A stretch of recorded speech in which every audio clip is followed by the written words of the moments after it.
Everyone, welcome back to our new video. কেমন আছো সকলে? আশা করছি ভালো আছো। আজও আমিও ভালো আছি, সুস্থ আছি।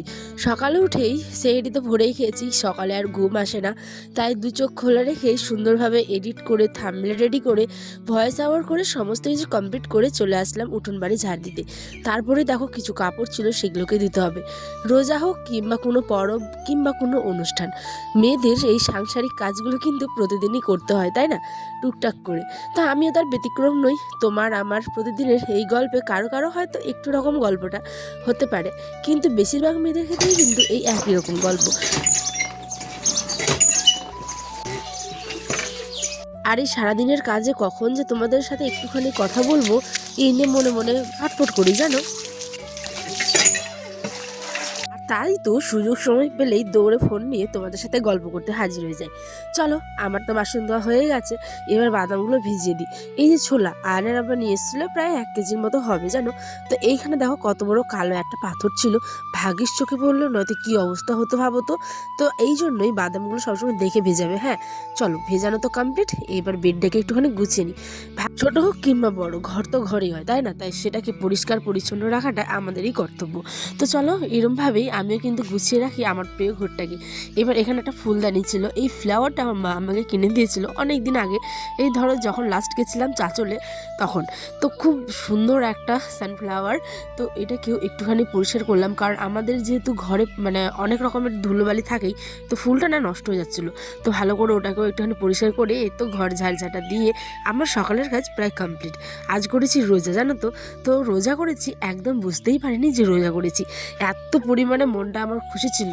আর বিশেষ করে এই কাজ করতে করতেই সারাদিনটা, বিকেলে রান্না, সকালবেলা সংসারের কাজ, দুপুরবেলা তোমাদের সাথে গল্প আর ভিডিও এডিট, সমস্ত কিছু নিয়ে দিনগুলো বেশ চলে যাচ্ছে, জানো। তারপরে বসেছিলাম একটুখানি কোরআন পড়তে, কারণ এই রোজার মাসেই একটুখানি মানে চেষ্টা করি পড়ার। সারা মাসে পড়াই হয় না, কারণ আয়ান আমার এখনও ছোট্ট অনেক, জানোই তো। চারিদিকে করতে গিয়ে হিমশিম খাচ্ছি। এবার একটুখানি বাচ্চাটা বড় হয়ে গেলেই ইনশাআল্লাহ নামাজটাও ধরবো, ঠিক আছে। কিন্তু আমার ছেলে যেহেতু এখনও অনেকটা ছোট, আমি এদিকে পড়তে বসলে ওই একটু পরে উঠে কান্না করবে, মা এটা খাবো সেটা খাবো। আর বাইরে এত পরিমাণে দৌড়োদৌড়ি করে যে কি বলবো। নিজের ইমান ধর্ম নিজের কাছে, তাই না বলো। তো চলো, আমি যেটুকু পেরেছি আমার সর্বশক্তি দিয়ে করার চেষ্টা করেছি, আর একটুখানি তোমাদের সাথে শেয়ার করলাম। এটা কেউ প্লিজ খারাপভাবে নিও না, এটা আমার ইচ্ছে হয়েছে মনের ভেতর থেকে, তো সেই কারণে একটুখানি শেয়ার করলাম। তো এখানটায় চলে আসলাম তারপরেই রান্নাবাড়ি করতে। আলুটাকে ভালো করে কেটে ঘুগনি করবো বলে আমি কিন্তু বসিয়ে দেবো, কারণ যারা ব্লগ করো তারাই একমাত্র জানো যে যেটা 5 মিনিটের কাজ সেটা কিন্তু 15 মিনিট আরামসে চলে যায়। মানে এমন কষ্ট করে করে যে ভিডিও করতে হয়, যারা করে তারাই শুধুমাত্র বোঝে। তো সেই কারণে দেখো 3টে থেকে 4টের মধ্যে বাজে, এখন আমি কিন্তু বসিয়ে দিলাম হচ্ছে ঘুগনি সেদ্ধ করতে। আর এইদিকে করবো একটু মুসুর ডালের বড়া। আজকে মানে আমার ইফতারে কোনো ফল নেই, আমি ইচ্ছে করে ফলটা রাখিনি, যেহেতু শশা খেলে প্রচণ্ড সর্দি আমার, আয়ানের, ওর আবার প্রত্যেকেরই সর্দি। আবার কমলা লেবু রাখলে আয়ানও খাবে, যেটা কিন্তু এখন টক, ঠিক আছে। আর এদিকে শুধুমাত্র রেখেছিলাম খেজুর, কলা টলা খাইনি, কলা খেলে আমার আবার কফ বসে যায়। তো সেই কারণে ওইগুলো একদম অ্যাভয়েড করেছি। আজকে শুধুমাত্র একটু মুসুর ডালের বড়া, যেহেতু একটুখানি ভাজা পোড়া একটুখানি লাগেই ইফতারে, তো ঠিক আছে। তো মুসুর ডালের বড়া করেছি, আর সাথে ঘুগনি। আর কী কী হয় তোমরা দেখো স্কিপ না করে। আর ব্লগটা কেমন লাগলো অবশ্যই কিন্তু আমাকে কমেন্টে জানিও।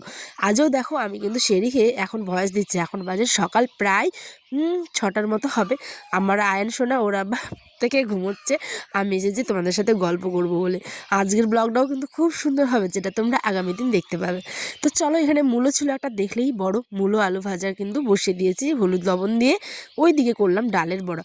এই দিকে আমার দুষ্টু ছানাটার অবস্থা দেখো, মাম্মা খাবো বলে নিজে প্লেট থেকে তুলে খাচ্ছে। দিন দিন যে এই ছোট্ট শিশুটা কত বড় হয়ে যাচ্ছে, আমার কলিজার টুকরোটা। তো আমি সেটা বুঝতেই পারছি না, এই দিনগুলো আবার অনেক মিস করব আমার জীবনে। আর কোনো দিন মানে এই দিনগুলো ফিরে পাবো না হয়তো, তাই স্মৃতির পাতায় যুক্ত হয়ে থাকে প্রত্যেকটা দিনের এই মুহূর্তগুলো, আর সেই গল্পগুলোই তোমাদের সাথে শেয়ার করি। তো চলো, এখানে আমার ইফতারের সময় হয়ে গেছে, একটুখানি তেল দিলাম মুড়িতে। আর এই তো বাদাম, কি বলো ওটা, বাদাম, তারপরে হচ্ছে গিয়ে ভাজাটা ছিল, ভাজাটা না অ্যাকচুয়ালি ওটা বড়া। এদিকে আমি ব্রাশ করছি, ইফতারের টাইম হয়ে গেছে। কিন্তু ইফতার সারাদিনের পর রোজা রেখেও মানে ইফতার যে মন দিয়ে করবো ওর উপায় নেই। মানে দিন শেষেও মনের মতো ইফতারটা হলো না, এটাই আর কি মনের দুঃখ। যেহেতু আয়নের আব্বা নেই, ওই থাকলে আরও ভালো হতো। ওই তো মানে ওর দোকানেই আছে, ওখানেই হয়তো ইফতার করবে, ঠিক আছে। তো আমি, আমার ছেলে, এই দুজন মিলেই আমরা আর কি ইফতারটা সারছি। যখন তিনজন থাকবো তখন মানে সেই দিন আর কি সম্পূর্ণ হবে হয়তো ইফতারটা আমাদের। তো কি করা যাবে, অনেক রকম পরিস্থিতি সম্মুখীন হয়েই তো জীবনে চলতে হয়, তাই না? তো উঠাপড়া থাকেই, তো সেগুলোকে মানে মেনে নিয়েই কিন্তু চলতে হবে, এটাই হচ্ছে জীবন। তো ওটা নিয়ে কষ্ট করে থেকে আর কি করব, একটুখানি দুঃখ হচ্ছিল, এত কিছু করলাম একা হাতে। তো দেখো এখন কিন্তু আমি এখানে মুড়িটা সাজিয়ে নিচ্ছিলাম, বাদাম, গাজর কুচি, পেঁয়াজ কুচি, সমস্ত কিছু, লঙ্কাটা একটুখানি অ্যাভয়েড করেছি, আয়ান যেহেতু আমার সাথে খাচ্ছিল তাই।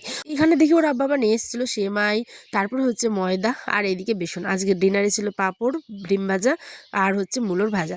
তো কেমন হলো অবশ্যই কমেন্টে জানি, অপেক্ষায় থাকলাম, টাটা।